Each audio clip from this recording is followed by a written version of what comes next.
Plantation drive का ये हमारा पहले से ही इरादा था कि हम वर्ल्ड फॉरेस्ट्री डे पे 21 मार्च को, जो कि नवरोज़ भी होता था, उस दिन हम ये हर डेस्टिनेशन पे प्लांटेशन ड्राइव किया। कल हम नहीं कर पाए कुछ कारण की वजह से, लेकिन आज हमने ये शुरू किया है। आज टीआरसी में, आज ये ज़बरवन पार्क में भी होगा, और जितने भी टूरिस्ट डेस्टिनेशन हैं हमने सारे एटीओज़ को डायरेक्ट किया है कि हर जगह से प्लांटेशन ड्राइव हो जाए। कि कश्मीर जो है ये अपनी खूबसूरती की वजह से पूरे वर्ल्ड में फेमस है। उसके लिए हमारे यहाँ पे पेड़ पौधे इंपॉर्टेंट है फॉर अवर क्लाइमेट।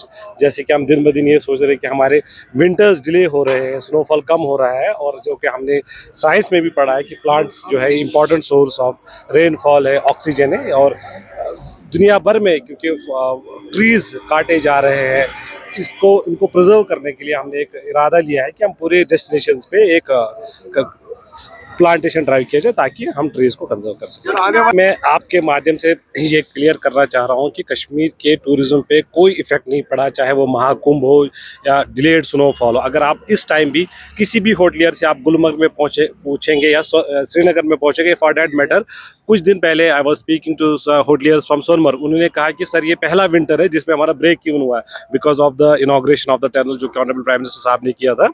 इस टाइम भी अगर आप चाहे तब ताज की बात करें, रेडिसन कलेक्शन की बात करें, या जो 4 स्टार और 3 स्टार प्रॉपर्टी श्रीनगर की बात है, मोर देन 80% 90% ऑक्यूपेंसी है, जबकि अभी टूलिप गार्डन खुला नहीं है। और अगर आप गुलमर्ग जाएंगे, हमें अभी जो खेलो इंडिया करना पड़ा, मतलब we know how difficult it was for us to get the rooms. Fully hotel जो है फुली ऑक्यूपाइड है। गुलमर्ग में तो 100% ऑक्यूपेंसी चल रही है। पहलगाम जो कि समर डेस्टिनेशन हुआ करती थी, वहाँ पे भी अगर आप होटलियर से पूछेंगे, वहाँ पे भी आप 70-80% ऑक्यूपेंसी है हमारे, that despite the fact that जो हमारी जो room capacity it has almost double tripled in the last few years. अब हमारी जो कश्मीर की टूरिज्म इंडस्ट्री है that is directly proportionate to the nature.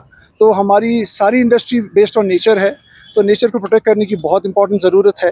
तो इसी के लिए हमने आज इनिशिएटिव लिया है plantation drive in collaboration with department of tourism. तो ये plantation drive we cannot alone cover entire Srinagar or Kashmir into plants with plants. So it's just an initiative, and we want to send a message across that how important plantation is, how important trees are for us, and how important the nature is for us.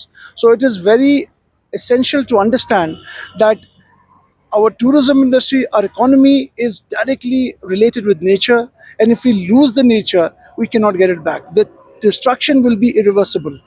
So you have to understand, हमने जागना है, हमने aggressive plantation drive करनी है, responsible tourism को promote करना है, हमने थॉटफुल डिलिब्रेशंस करनी है, ताकि हर एक स्टेक होल्डर, पहले हमें स्टेक होल्डर्स को समझना है कि we have to be responsible. Spring आ रहा है और कुछ ही दिनों के बाद यहाँ पर टूलिप गार्डन खुलने जा रहा है, तो क्या उम्मीद है टूरिज्म बढ़ने की? तो कैसे देखते हैं? डेफिनेटली टूलिप गार्डन के खुलने से हमारे पास टूरिज्म का फुटफॉल बढ़ने वाला है, and we are very enthusiastic about it. We are optimistic that tourism will increase, but at the very same time we want responsible tourism to be practiced, carbon footprints to be ensured and kept in mind, ताकि हम एक ही destination पे, गुलमर्ग, पहलगांव, इन्हीं 2 destination पे ना concentrate करें, नई destinations को ओपन करें और रिस्पॉन्सिबल टूरिज्म को प्रमोट करें। शुक्रिया। इस तरह से देखते हैं कि इस साल जो है क्या बम्पर टूरिज्म हो? देखिए 2-3 सालों से टूरिज्म ठीक ठाक रहा है, नो डाउट।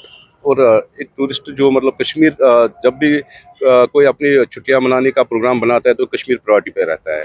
ये हमेशा हमने देखा है, खासकर हमारे जो डोमेस्टिक लोग हैं, मतलब ट्रैवलर्स हैं, वो कश्मीर प्रायोरिटी पे लेते हैं। तो इस साल भी हमें उम्मीद है कि टूरिज़्म ठीक ठाक चलेगा।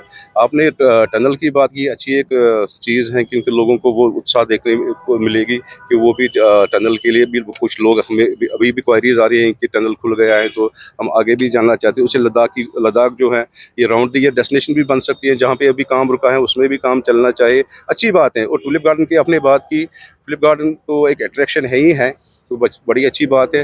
हम उम्मीद करते हैं कि इस साल भी अच्छा खासा टूरिस्ट यहाँ पे आए टूलिप को देखने। ये हमारी एक शान भी बन गई जो हमारा टूलिप गार्डन है, तो लोग बहुत दूर दूर से इसको देखने के लिए आते हैं। और इसमें एक चीज़ है, जो ये टूलिप गार्डन है इसमें बहुत बड़ा एरिया इसका है। अगर गवर्नमेंट या हॉर्टिकल्चर डिपार्टमेंट एक इनिशिएटिव ले ले कि खाली इसको इन 20-30 दिनों के लिए यूज़ न किया जाए, अगर कुछ और अल्टरनेटिव इस गार्डन को मिले तो जिसमें लोग और ज़्यादा अट्रैक्टिव हो जाए। जैसे हमारा ये मुगल गार्डन्स का साइड है, उसमें पड़ता है, तो एक ही साइड में उनको बहुत सारी वैरायटीज़ मिलती है। तो आई होप कि उस पर भी ध्यान दिया जाए और वी होप कि अच्छा टूरिज्म सीजन चले।